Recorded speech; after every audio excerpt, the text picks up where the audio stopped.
Olá, hoje a gente está aqui para falar sobre o Coringa, o filme que desde que estreou monopoliza as atenções aí do público e da crítica. O filme já ganhou o Leão de Ouro em Veneza, embora não seja assim um filme, né? Um filme que não tem esse perfil aí de filme de arte, mas é um filme de arte, né? A gente antes de ver acha que ele assusta principalmente quem vai no cinema achando que vai ver um filme de ação, tal. Não é um filme profundamente psicológico. E para discutir esse tema, a gente trouxe hoje aqui a Karina Yonan, que é psicóloga, e o Renato de Martino, psicoterapeuta, psicanalista, professor, né? A Karina também é professora, Karina? Também. Especialista pela FAMERP, né, em saúde. Isso, mestrada pela FAMERP e agora doutorando. Opa, muito bom. Vamos começar pela Karina. Uhum. O Coringa, o Arthur Fleck, o nome do personagem, né? Uhum. Vilão ou herói? Vilão, super vilão. Por quê? Ele tem toda a construção, o perfil, eu até brinquei no meu artigo no Facebook, disse que esse tipo de vilão a gente pode até acabar se tornando, porque ele começa, o filme, ele mostra uma situação de indigência do personagem, ele tem problemas mentais, tem genética para a loucura, foi maltratado na infância, então teve lá um padrasto sádico, a gente vê pelo relatório lá que ele encontra no sanatório, tem todos os componentes, é abandonado socialmente, sofre violência, humilhação, todos os componentes de um super vilão, e ele vai se tornando esse vilão. Eu acho que o diretor faz isso de uma forma magnífica, artística, a gente vai acompanhando ele se tornar um vilão, tentando resistir a isso, e aí depois ele se torna um assassino e percebe que ele não sente culpa, que ele...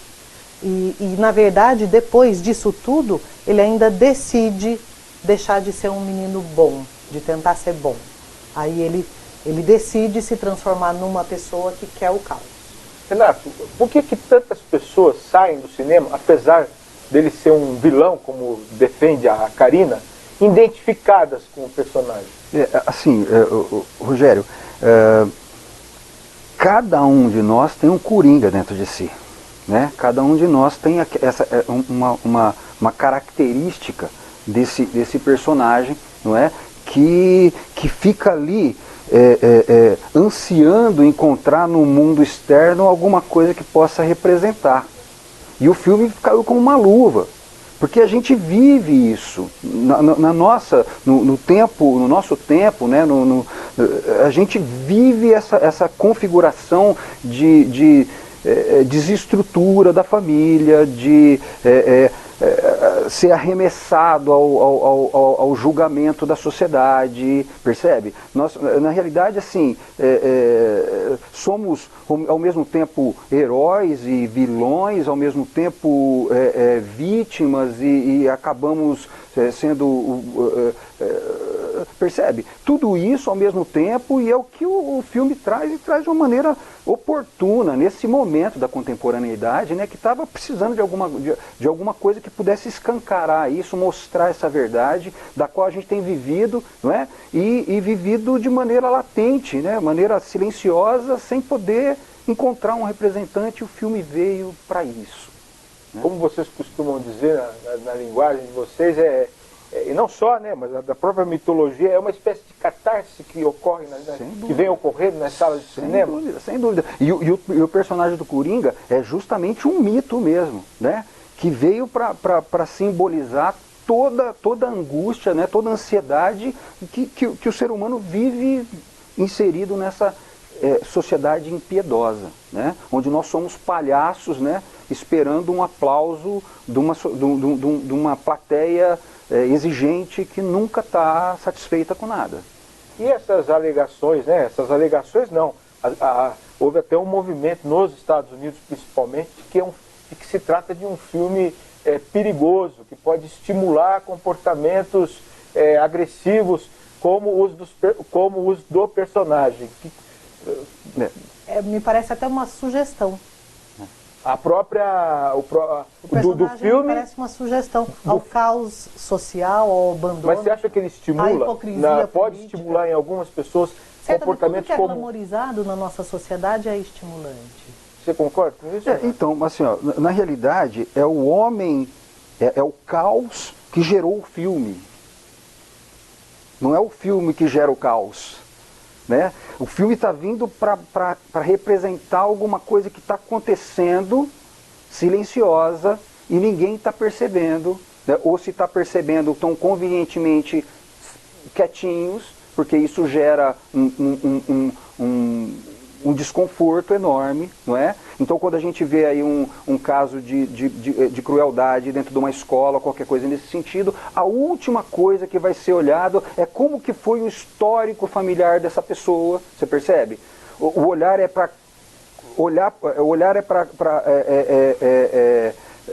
rotular esse sujeito como um monstro, como, você percebe? Esse é muito fácil esse caminho, percebe? Mas na realidade o que está acontecendo é que isso tudo está escancarado, né? E convenientemente silenciado. E aí quando vem alguma coisa nesse sentido, assim, foi o filme que está gerando isso. Não. Isso é uma representação do que está ali acontecendo. Acontecendo dentro de mim, acontecendo dentro de você. Você percebe? Agora, nesse momento.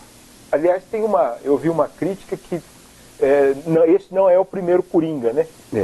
Mas há um intervalo aí de um bom tempo entre, pelo menos, as últimas 3 versões mais emblemáticas. Uma com Jack Nicholson, outra com o Ledger, né? E essa com o Joaquin Phoenix, né? E que os 3 são produtos do seu tempo, né? E que na época do Ledger, o mundo, Gotham, era uma cidade tranquila e tal, e ele trouxe o caos. Sim. E esse, já que está bem de acordo aí com essa época polarizada que a gente vive, de tanto conflito, quer dizer, é o caos provocando o Coringa, né? Não o contrário, como no filme anterior, é isso? É justamente. Você fala num texto que você escreveu na internet que a gente precisa ver o filme. O que que o filme... por que que a gente precisa ver o filme? O que que o filme pode nos ensinar? Então, todos esses componentes psicológicos, emocionais, essa questão da resistência e a questão, principalmente, da fragilidade emocional das pessoas.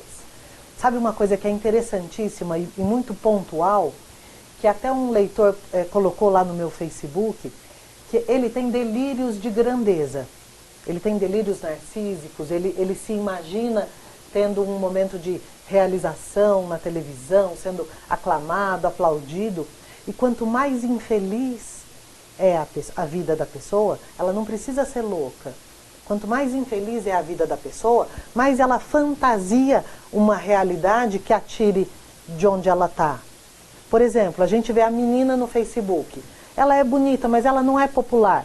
Aí ela cria um perfil em que ela é uma pessoa maravilhosa, aquilo tem um resultado ótimo, ela para de viver a vida e ela passa a viver no celular. Isso é um grau e um caminho de insanidade. Ela já está adoentada quando ela faz isso. Então, o que eu acho interessante que as pessoas precisam ver, porque como ele está dizendo, é uma obra contemporânea, e principalmente aqui na América Latina, a gente está vendo ali Venezuela caótica, Chile com manifestação, agora a esquerda aparece de novo na Argentina. Então, assim, essa coisa do empobrecimento e do caos vai trazer violência, traz violência. Existe essa loucura silenciosa, mas existe essa loucura que a gente pode assistir que está avançando. E a gente abre o jornal o tempo inteiro e vê o sujeito que matou os pais, ou a mãe por conta de droga, ou o ex que incendeia a namorada, coisas que não tem justificativa na educação da família. Não tem justificativa. Não adianta procurar quem que fez bullying com aquela pessoa para ela reagir desse jeito. Não existe justificativa para isso. Então nós temos coringas, nós temos pessoas adoecidas e adoecendo, e nós estamos num caminho desse desamparo social. A gente não pode mais contar com nada. É Deus nos acuda e todo dia. Renato, para agir como coringa, precisa ser necessariamente um doente mental, ou uma pessoa normal pode agir como um coringa?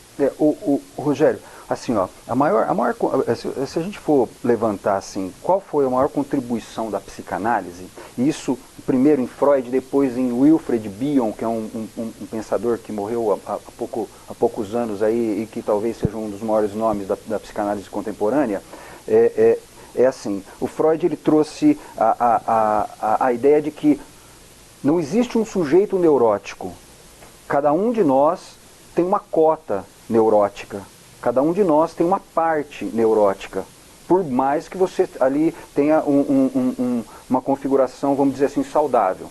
O Bion ele vai para além disso, ele vai dizer assim, ó, cada um de nós tem uma parte psicótica da mente, percebe? Então ele amplia isso dizendo assim, você também tem seu lado louco, você também tem suas questões psicóticas, o seu desligamento, sua cisão do contato com a realidade, percebe? Então assim, qualquer um de nós está propenso a esse tipo de coisa. Por mais que você tenha ali a maior possibilidade de viver num ambiente saudável, a tua própria vivência dentro da sociedade vai te adoecendo, vai te trazendo mágoas e ressentimentos que vão acumulando e que uma hora isso explode. E é por isso que o Coringa teve identificar o público, se identificou tanto com ele, teve uma afinidade do público por conta disso, porque cada um se viu ali, né? E assim, cara, eu acho que, né? Mas uma pessoa com esses sintomas todos aí que você cita, né, e que aparentemente não é necessariamente uma pessoa doente, né? Ela é Rogério, desculpa, somos doentes. Todos nós somos doentes. A sociedade está doente. Mas a pergunta que eu quero fazer é, uma pessoa como Coringa, como Arthur Fleck, sim, é inimputável? Ou ela tem que ser julgada e presa? Não. Como? Então eu tenho que ser preso. Você tem que ser preso. Cada um tem que ser preso. Desde que eu mate. Então, o ato de matar é só uma extensão do pensamento de matar. E o pensamento de matar está em cada um de nós. Então é muito fácil. Mas há uma diferença, né? Entre matar e pensar em matar. Pois é, mas olha só. Será que o Coringa teve escolha? Ele pôde escolher em algum momento da vida dele? Então, se ele não teve escolha, ele é inimputável, na sua opinião? Com certeza. Você acha isso também, Karine? De jeito nenhum. O que você acha? Acho que ele vive essa situação de pobreza e de desamparo e de humilhação e de violência que vai gerar isso. Infelizmente, a gente precisa, na verdade, combater essa situação de desamparo do Estado, porque nessas condições em que o Coringa está, o que acontece é o que ele fez. Mas daí a considerar que a gente não pode culpabilizar, aí então a gente promove então a gente vai viver realmente no caos. Generaliza o caos. Exatamente. Então não existe Estado, então não existe estrutura e as instituições não servem para mais nada. Complemento? Não, deixa eu fazer uma pergunta. A culpa é de quem? A culpa é daquele que a gente conseguiu prender? E aquele que veio atrás? Aquele não teve culpa? Percebe? O Coringa foi um resultado, ele foi gerado por uma série de crimes que aconteceram anteriormente. Ele foi o porta-voz dessas atrocidades que estavam acontecendo antes dele. É claro que você não tem outro jeito, tem que prender o cara. Lógico, né? Você vai causar ali um estrago no ambiente que ele vai viver. Agora, que ele é o culpado? Não, ele não é o culpado. Ele não tem culpa de nada, nós não temos culpa de nada. Pelo contrário, ele tinha um coração extremamente bom. Ele era aberto para... Você percebe? Ele queria ter uma companheira. Ele cuidava da mãe com zelo. Ele tentou, ele escolheu ser uma pessoa boa. Ele não conseguiu. Ele tentou de todas as formas, mas não conseguiu. Não em função de uma... Ele não buscou ajuda. Não em função de uma anomalia. Ele não busca ajuda. Desculpa, ele buscou. Foi negado, foi tirado dele. Não. Ele tinha lá uma ajuda assistencial, e ele se apoiou na mãe. Mas ele teria, é que ele não tinha recursos, ele não tinha recursos pessoais para buscar mais ajuda em outras pessoas. Pois é, ele não pôde escolher. Mas nós não temos essa condição de fragilidade, não, pelo menos não temos todos Não, a gente essa está falando, toda falando do personagem. O personagem não teve escolha, ele tentou de todos os jeitos. Não tentou. Ele buscou ajuda, foi negado ajuda, foi tirado Aliás, a o ajuda filme dele. mostra que a ajuda que ele tem é muito precária, né? O começo do filme... Até pelo tempo, os anos 70, o filme se passa nos anos 70, se eu não estou enganado, o sistema de saúde público é um caos. Pois né? é. O sistema que ele procura é é pouco o que ele podia. acolhedor, que é uma coisa que a gente fala muito hoje, né? Que você falou também, quer dizer, a gente precisa ter um Estado mais eficiente para evitar que casos como esses acabem resultando em criminosos. Né? Sim, mas, por exemplo, a questão da risada que escapa a ele, e ele tem uma capacidade de verbalização rebaixada. Assim, existe ali na pobreza, na situação, a pessoa que consegue se empregar e se super empregar muitas vezes, administrar 2, 3 trabalhos e conseguir, de certa forma, escapar da criminalidade, escapar da violência, formar uma família Mas é exceção, né? estreita.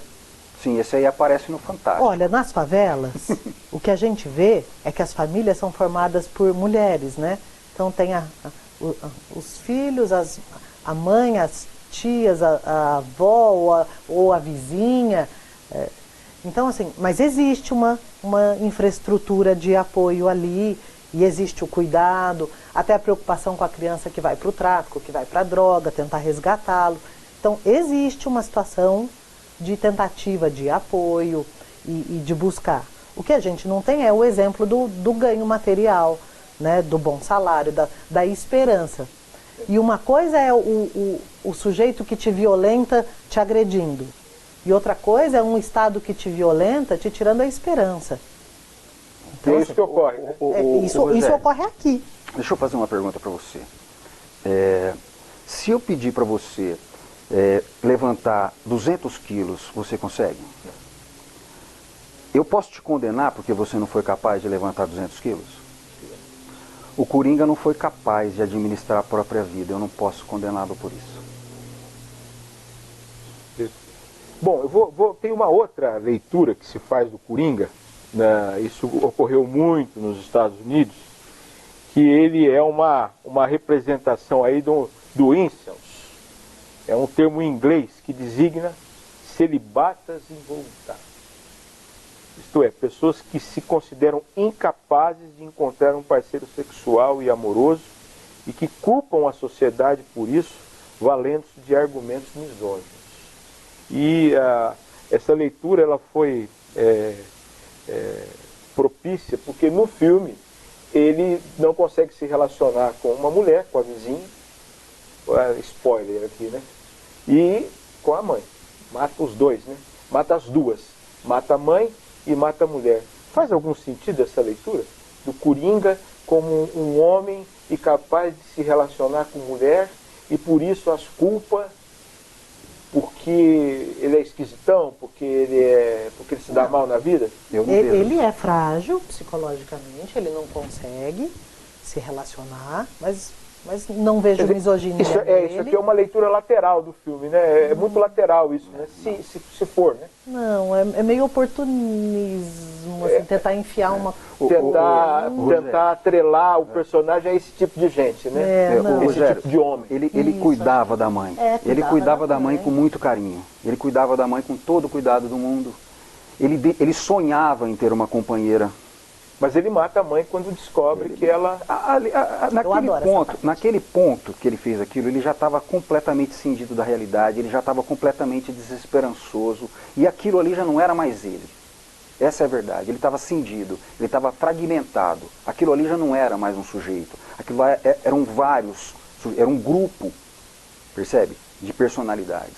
Ali não dá para julgar, não tem como julgar.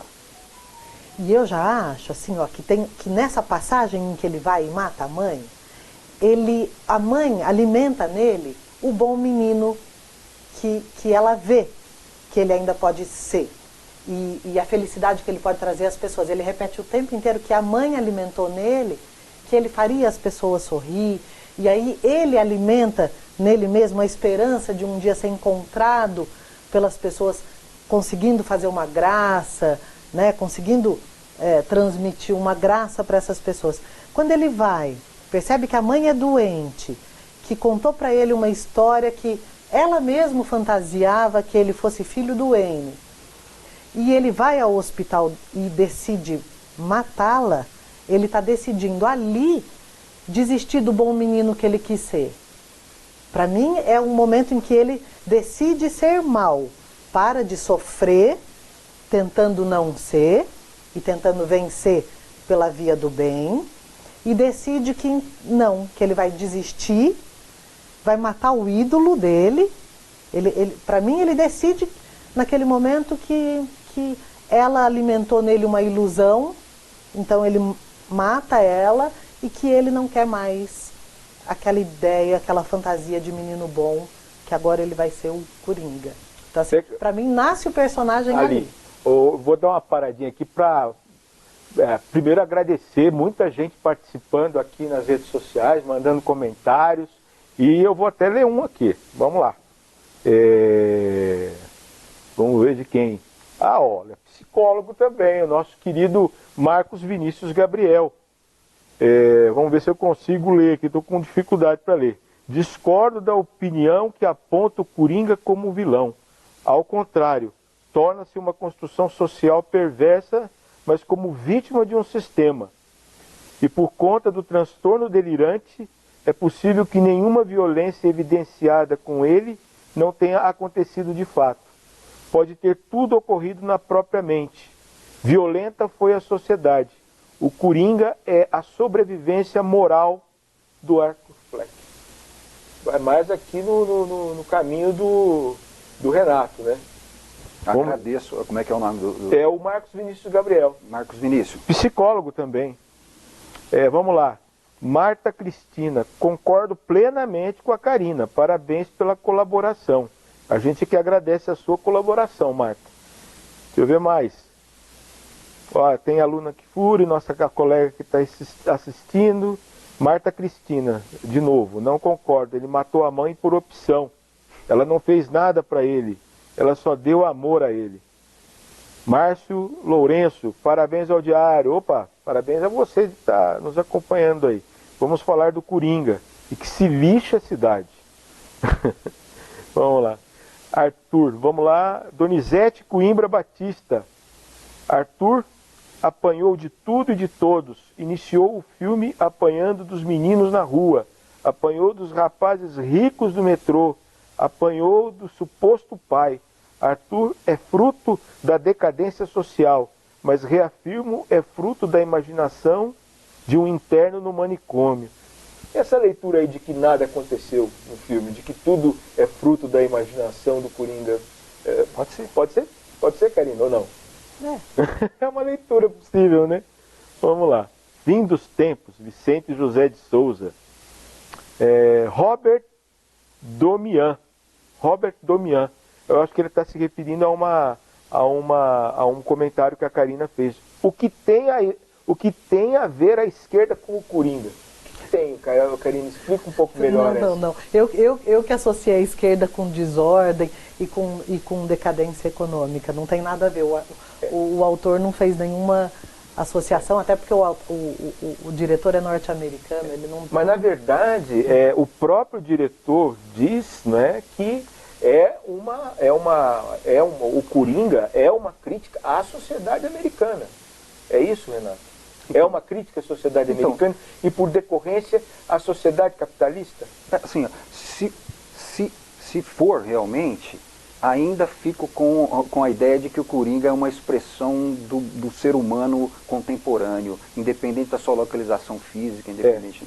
Na verdade, o que o Todd Phillips fala, que é o diretor do filme, fala sobre o filme, e em resposta às críticas, né, que o filme é violento e estimula a violência, ele diz o seguinte, que o filme trata da falta de amor, trauma da infância e falta de compaixão no mundo. Privação afetiva. Se você teve uma privação afetiva, você deixa de ter escolhas na sua vida. É isso, Karina. Você vai me fazer ficar brigando com ele aqui, né? Não, às vezes você concorda. Bom, Mas ainda sobre essa questão de politizar o filme, tem um comentário que eu achei bastante contundente. A gente pode concordar ou não com ele, mas o próprio autor do comentário é bastante contundente e bastante crítico da sociedade americana, que é o Michael Moore. Né? Ele fez até, se notabilizou aí pelo filme documentário Tiros em Columbine, né? Aqueles estudantes que entram, um estudante, não sei, não me lembro, mas entra na estudante e sai fuzilando os colegas. Né? Ele diz assim, sobre Trump, né? Mas este filme não é sobre Trump, é sobre a América que nos deu Trump, a América que não se sente necessidade de ajudar os marginalizados, os necessitados, a América onde os ricos imundos ficam cada vez mais ricos e sujos. Obrigado, Joaquim Phoenix, Todd Phillips, Warner Bros. E todos que fizeram este filme importante para este período importante. Quanto tempo se passou desde que vimos um filme aspirar ao nível de Stanley Kubrick? Vá ver este filme, ele faz como você. É isso mesmo. Né? Ele diz o seguinte sobre o pessoal que lá nos Estados Unidos, né, fala para não assistir o filme, que o filme é violento e tal. Eu sugeriria o contrário. O maior perigo para a sociedade pode ser se você não for ver este filme. Fechar os olhos para essas situações, né, de desamparo social. E aí, não tem a ver mesmo esquerda com direita. Fui eu que fiz a associação com a pobreza econômica, mas isso tem a ver com não olhar para a sociedade, para os desamparados, para os fragilizados. E aí, existem os países capitalistas que são assim, ele está fazendo uma crítica, então, à sociedade norte-americana, mas específica ao Trump, né? A essa política de excluir os imigrantes, deixar lá as crianças separadas dos pais, essa política de insensibilidade aos mais frágeis, aos empobrecidos. Né? Mas assim como o Coringa é fruto do caos, o Trump também não é fruto de uma sociedade? É isso que ele está dizendo. Sem dúvida. Sim. O Trump é um Coringa. O Trump é um Coringa. Não é? É? Sim. Por quê? Porque ele não tem empatia? Ele não tem nem pudor de dizer que não se importa com as outras pessoas. Então, assim, falta a menor sensibilidade, aquela que está na palavra. Ele não tem nem a decência de mostrar uma pequena preocupação. Agora, ele é pior do que o Coringa, né? Porque ele tem uma caneta lá que... E ele não deve ter sofrido maus tratos na infância, de né? pessoas.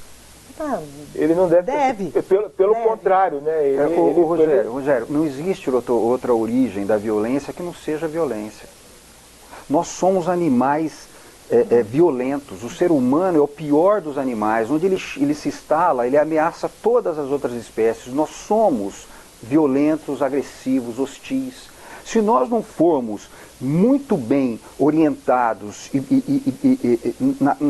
na capacidade de amar, a gente vai continuar sendo violento. O que nos tira desse lugar de violência é conseguir ter um ambiente que nos proporcione amor, verdade, carinho, afeto suficiente para que a gente possa renunciar esse ódio, essa violência que é natural do ser humano. O ser humano é violento. Se você deixa duas criancinhas juntas, uma vai morder a outra, uma vai bater na outra.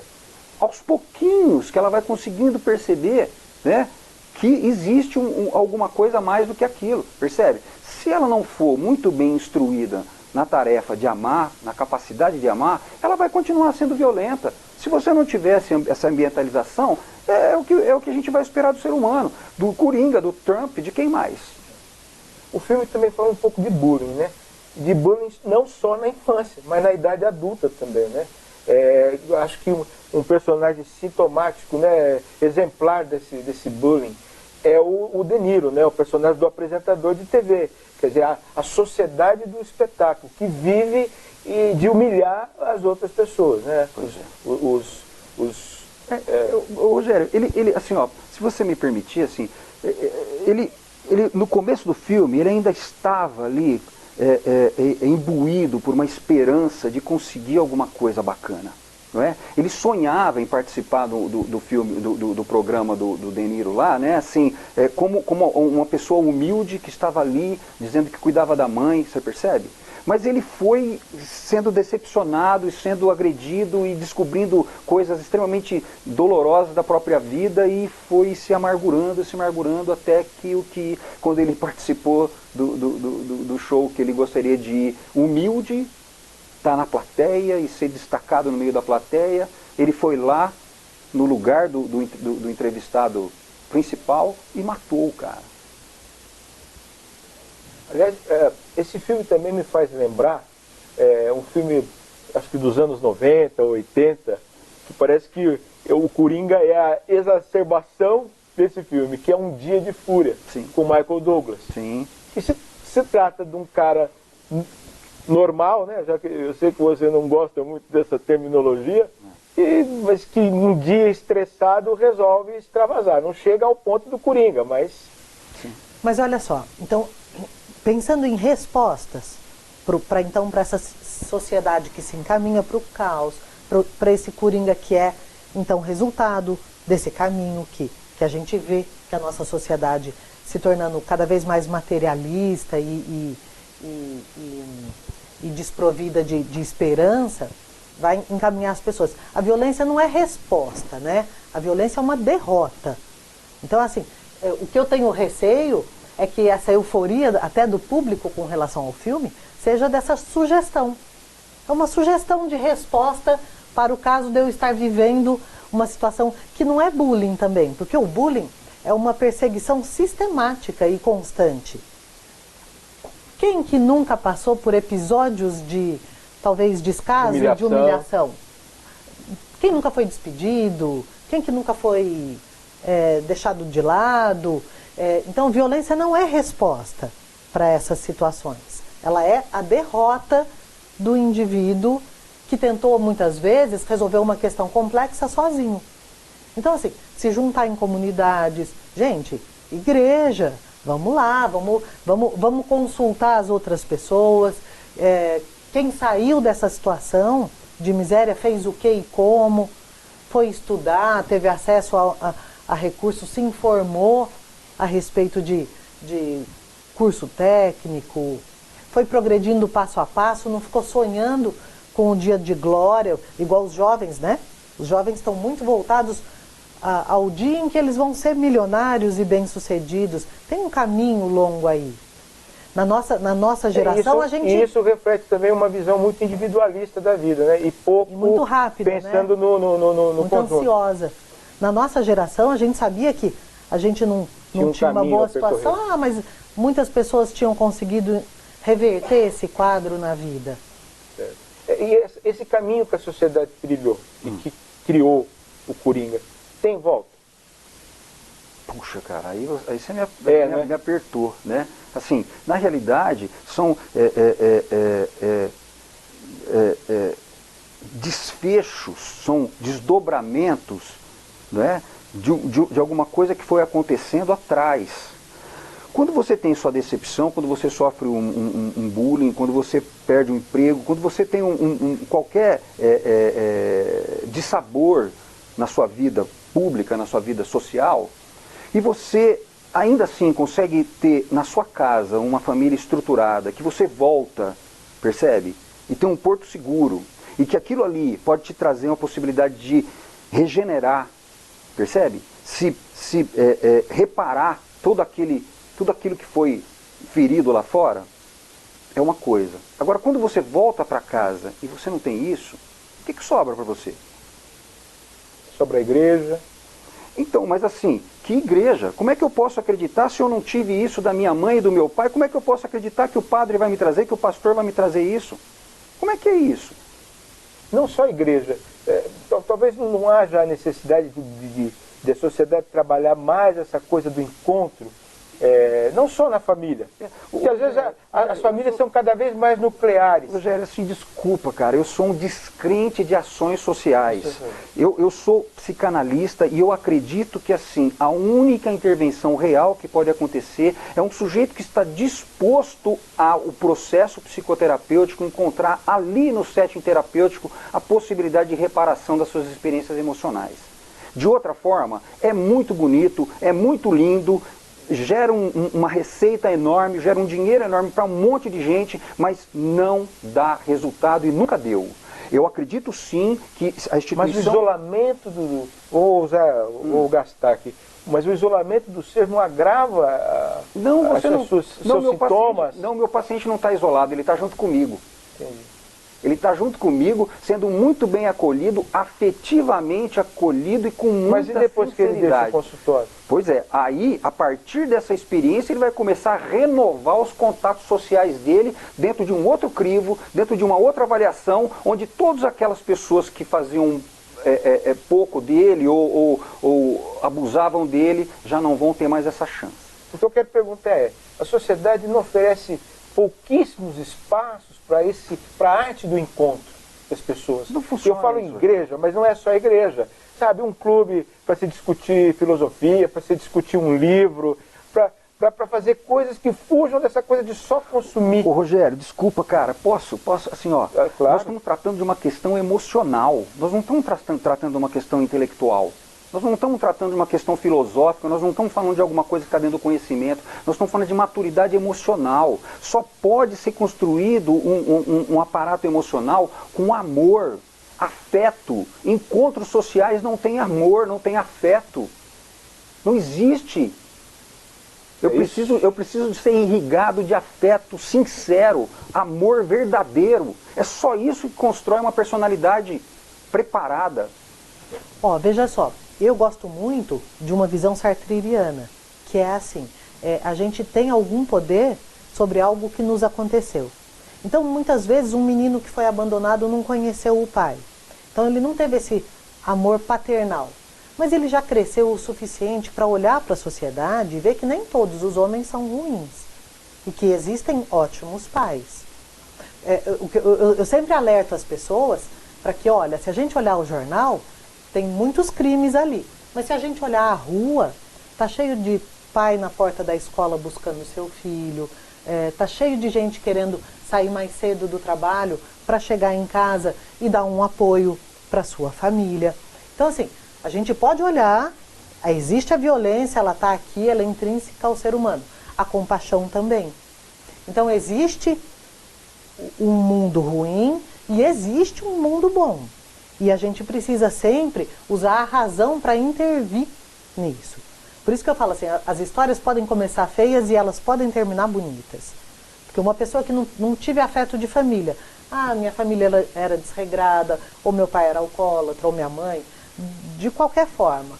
Você em algum momento, e através do processo terapêutico, você consegue uma ajuda nesse sentido, muito importante, você consegue escolher um outro destino, formar uma família para você, ter o apoio, se apoiar em pessoas boas, não se iludir a respeito, né? Ou da maldade ou da bondade das pessoas, não se iludir, né? Conhecer pessoas e aí a partir disso escolher conviver com pessoas boas. É isso. É isso aí. Karina, muito obrigado pela participação. Obrigada a você. Renato, muito obrigado. Eu que agradeço. É isso aí, vá ver o filme. E não só o Coringa, vá ao cinema. Gente, muito obrigado pela participação e até uma próxima.